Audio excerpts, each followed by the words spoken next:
Hello friends, இன்றைக்கி நம்ம 2 மினிட்ஸில் தக்காளி ஊறுகாய் எப்படி பண்ணலான்னு பார்க்கலாம். நான் 2 தக்காளி பழம் எடுத்துட்டுருக்கேன்.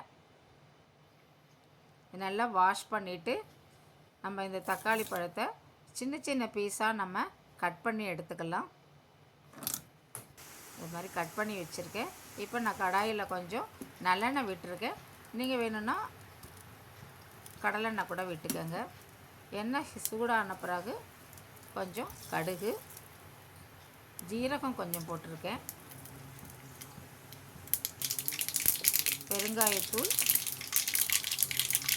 உப்பு கொஞ்சம் போட்டேன்.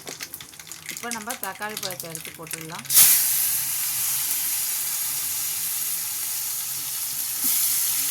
போட்டு நல்லா இதை கலந்து விட்டுப்போம்.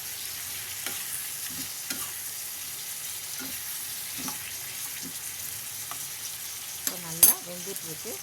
இப்போ நம்ம கொஞ்சம் மஞ்சத்தூள் போட்டுக்கலாம். காரத்துக்கு தகுந்த மாதிரி மிளகாய் தூள் போட்டுக்கலாம். போட்டு இதை நல்லா கலந்து விட்டுப்போம். கொஞ்சம் நல்லா வெந்த பிறகு நீங்கள் மத்தாலையோ அல்லது கரண்டியாலேயோ நல்லா மெசிச்சு விட்டிங்கன்னா நல்லா பேஸ்ட் மாதிரி வந்துடும் உங்களுக்கு. இந்த டயத்தில் நல்லா கலந்து விட்டுட்டு இப்போ நீங்கள் நல்லா மெசிச்சு விட்டிங்கன்னா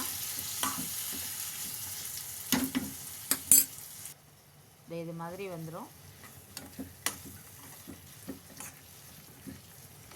இது நீங்கள் இட்லி, தோசை, சப்பாத்தி எல்லாத்துக்கும் சூப்பராக இருக்கும். தயிர் சாதத்துக்கு ரொம்ப நல்லா இருக்கும்.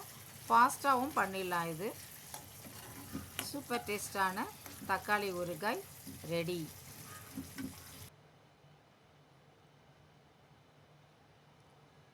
Thank you friends.